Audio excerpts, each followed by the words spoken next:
नमस्कार दोस्तों, के न्यूज हिंदी में आप सभी का स्वागत है एक बार फिर से।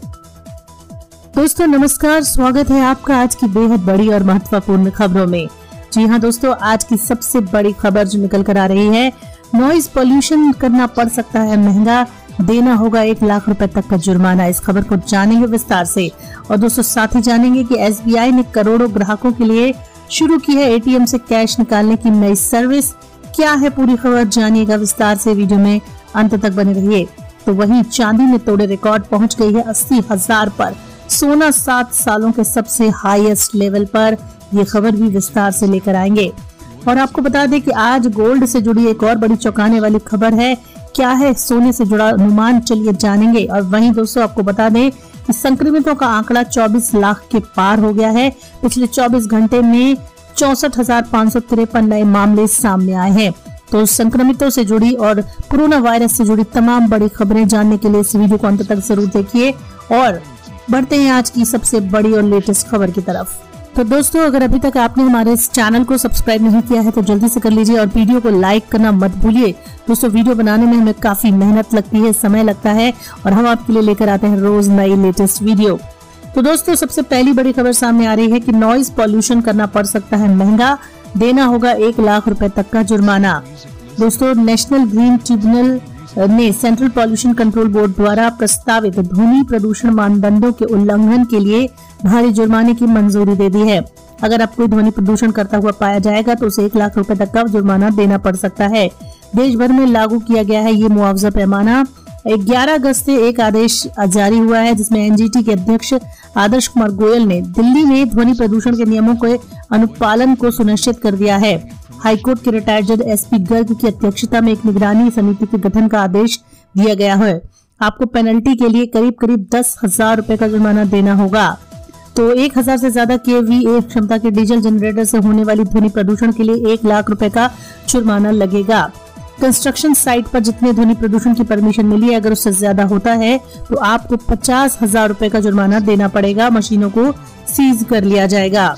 और इसी के साथ बढ़ते हैं आज की अगली बड़ी खबर की तरफ। सोने चांदी को खरीदने की अगर आपके अंदर इच्छा है तो जान लीजिए इससे बड़ी खबर को। सोने और चांदी की कीमतों का स्तर बढ़ रहा है। चांदी ने तोड़ दिए रिकॉर्ड, पहुंच गई है 80,000 पर। और वहीं सोना 7 सालों के अपने हाईएस्ट लेवल पर आ चुका है। इंटरनेशनल मार्केट की बात करें तो सोना $2,000 के पार $20,058 प्रति औंस पहुंच चुका है। दोस्तों ये 7 सालों का सबसे हाईएस्ट स्तर है। 31 जुलाई को गोल्ड $1973 प्रति औंस बंद हुआ था। अगस्त के महीने में $2,072 के हाईएस्ट स्तर को टच कर रहा है। और वहीं अगर हम चांदी की बात करें तो गुरुवार को ये $28.40 प्रति ट्राई औंस पर बंद हुई है। दोस्तों सोने चांदी की कीमत धीरे धीरे बढ़ती चली जा रही है।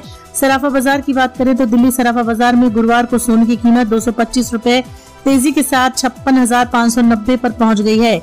और चांदी 1932 रुपए की तेजी के साथ 75,755 रुपए प्रति किलोग्राम के स्तर पर आ गई है।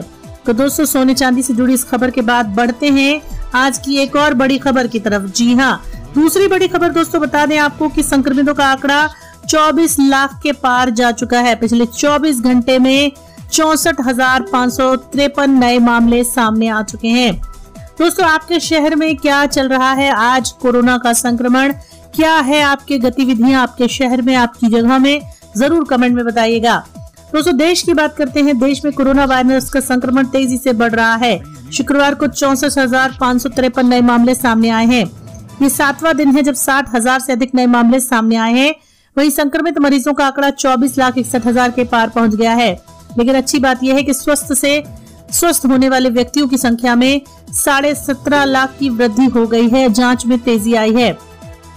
पिछले 24 घंटे में रिकॉर्ड में 1,007 लोगों की मौत की खबर है, जो कि बढ़कर 48,040 हो गई है।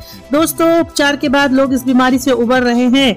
पिछले 24 घंटे में 8,48,000 से ज्यादा नमूनों की जांच की गई है। इसके साथ बढ़ते हैं आज की एक और बड़ी खबर की तरफ। जी हाँ, आज की एक और बड़ी खबर दोस्तों सामने आ गई है और आपको बता दें कि मौसम में तबाही की खबर बताई जा रही है। अगले 24 घंटे में महातबाही का अलर्ट जारी हुआ है। आसमान से बरसेगा भयानक कहर। मौसम विभाग में अगले 24 घंटे में देश के कई राज्यों में 2 से 3 दिन तक मूसलाधार बारिश की संभावना जताई जा रही है। कई क्षेत्रों में अलर्ट जारी किया है। मौसम विभाग ने अगले 24 घंटे में देश के कई राज्यों व इलाकों में मूसलाधार बारिश की संभावना जताई है, जिसमें कई पुल ढह गए, लाखों लोग बाढ़ से परेशान हैं। कई गांव अभी तक जलमग्न हो चुके हैं। कुछ क्षेत्रों में ऑरेंज तो कुछ में रेड की चेतावनी भी दी गई है। आपको बता दें कि पश्चिम बंगाल, उत्तरी उड़ीसा के पास बंगाल की खाड़ी में कम दबाव का क्षेत्र बना हुआ है, जिसकी वजह से मूसलाधार बारिश होने की संभावना जताई जा रही है। तो दिल्ली, मुंबई और उसके आसपास के इलाकों में मूसलाधार बारिश की संभावना बताई जा रही है और जहां नहीं हुई है वहां होगी और बाकी बारिश हो रही है। ये सिलसिला 2 से 3 दिनों तक जारी रहेगा। उत्तर प्रदेश में भी तेज बारिश का कहर बरसेगा और आपको झेलना पड़ेगा। बढ़ते हैं बड़ी खबर की तरफ। जी हां, अयोध्या में मस्जिद का नाम, योगी सरकार के मंत्री ने दिया सुझाव। योगी सरकार में अल्पसंख्यक मामलों में मंत्री मोहसिन रजा ने सुझाव दिया है कि अयोध्या में बनने वाली मस्जिद का नाम मोहम्मद साहब के नाम पर रखा जाएगा। अयोध्या में राम मंदिर की आधारशिला रखे जाने के बाद सोशल मीडिया में मस्जिद निर्माण का मुद्दा भी छाया हुआ है। रोज मस्जिद निर्माण से जुड़ी बातें निकलकर सामने आ रही हैं, साथ ही मस्जिद के नाम से जुड़ी हैं कई बातें। इसी बीच योगी सरकार में अल्पसंख्यक मामलों में मंत्री मोहसिन रजा ने सुन्नी बोर्ड को सुझाव दिया कि मस्जिद का नाम मोहम्मद साहब के नाम पर रखा जाए। अब देखना यह है दोस्तों कि इसे मस्जिद मोहम्मदी का नाम दिया जाता है या नहीं। मोहसिन रजा ने कहा कि इस देश में बाबर के नाम पर कोई चीज स्वीकार नहीं की जाएगी। बढ़ते हैं इसी के साथ अगली बड़ी खबर की तरफ। जी हाँ दोस्तों, अगली बड़ी खबर टिकटॉकियों के लिए बड़ी खबर फिर हो सकती है एंट्री, रिलायंस का हो सकता है बैनर। दोस्तों एक और बड़ी खबर टिकटॉक से जुड़ी निकलकर सामने आ रही है। टिकटॉक के जरिए भारत में होने वाले बिजनेस में निवेश के लिए सोच रहा है रिलायंस। देश में युवाओं की पहली पसंद था चाइनीज ऐप टिकटॉक। इसकी एंट्री एक बार फिर हो सकती है। दरअसल भारत में टिकटॉक के बैन किए जाने के बाद ये खबरें सामने आ रही हैं। माइक्रोसॉफ्ट कंपनी टिकटॉक का बिजनेस खरीद सकता है। माइक्रोसॉफ्ट कंपनी ने टिकटॉक को खरीदने का फैसला अमेरिकी प्रेसिडेंट डोनाल्ड ट्रंप के द्वारा किया था। 15 सितंबर तक अमेरिका में कारोबार बेचने की डेडलाइन हो सकती है। एक बार फिर युवाओं की पसंद टिकटॉक लौट सकता है। दरअसल भारत में टिकटॉक बैन किए जाने के बाद ये खबरें आ रही थी कि माइक्रोसॉफ्ट इसे खरीद रहा है। रिलायंस के मुख्य अधिकारियों से मिले टिकटॉक के सीईओ। जानकारी यह है कि टिकटॉक के सीईओ केविन मेयर ने रिलायंस के टॉप अधिकारियों से मुलाकात की ताकि वो ये जान सके कि क्या भारत का बिजनेस रिलायंस खरीदना चाहता है। साथ ही सूत्रों से मिली जानकारी के अनुसार रिलायंस इस बात पर विचार कर रहा है इस वक्त टिकटॉक का भारत का बिजनेस खरीदना कितना फायदेमंद हो सकता है।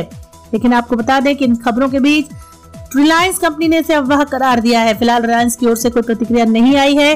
कंपनी ने हमेशा ही सेबी के नियमों के तहत स्टॉक एक्सचेंज के एग्रीमेंट की सूचनाएं दी हैं। दोस्तों क्या लगता है आपको कि क्या टिकटॉक वापस आएगा? अगर हाँ तो कमेंट में जरूर बताएं। इसी के साथ बढ़ते हैं आज की एक और बड़ी खबर की तरफ। देश का सबसे बड़ा मर्डर केस सुशांत सिंह और रिया चक्रवर्ती पर याचिका पर सुप्रीम कोर्ट की आज सुनवाई होनी है। रिया चक्रवर्ती की याचिका पर सुप्रीम कोर्ट आज करेगा फैसला। इस याचिका में एक्ट्रेस ने अपने खिलाफ पटना में दर्ज केस को मुंबई में ट्रांसफर करने की अपील की है। जी हाँ, रिया चक्रवर्ती चाहती है कि इसकी सुनवाई मुंबई में हो। उन्हें लगता है कि पटना में, बिहार में उनके साथ पक्षपात हो सकता है। दोनों वकीलों के बीच तय की बहस हुई, लेकिन सुशांत केस को पटना से मुंबई ट्रांसफर करने की याचिका पर सुप्रीम कोर्ट ने अपने फैसले को सुरक्षित रख लिया है। सुशांत सिंह के पिता ने के सिंह ने पटना में एक एफआईआर दर्ज करवाई थी रिया चक्रवर्ती के खिलाफ। अब रिया चक्रवर्ती उसे मुंबई में ट्रांसफर करने की गुहार लगा रही हैं, जबकि बिहार में सुशांत के पिता और संपूर्ण लोग इसका विरोध कर रहे हैं कि मुंबई में जाकर ये केस सॉल्व नहीं हो पाएगा। दोस्तों इसी के साथ बढ़ते हैं एक और बड़ी खबर की तरफ। जी हां, आपको बता दें कि आज है श्रीदेवी का बर्थडे। श्रीदेवी को पसंद नहीं थे बोनी कपूर, फिर प्यार कैसे हुआ? फिल्म इंडस्ट्री में अपनी एक्टिंग से सदमा देने वाली श्रीदेवी ने चुलबुले सक्रिय अंदाज से दुनिया को लुभाया है, दीवाना बनाया है। आज श्रीदेवी भले इस दुनिया में नहीं है, लेकिन उनकी शानदार अदाकारी, बेहतरीन फिल्मों के जरिए आज भी लोगों के दिलों में जिंदा है।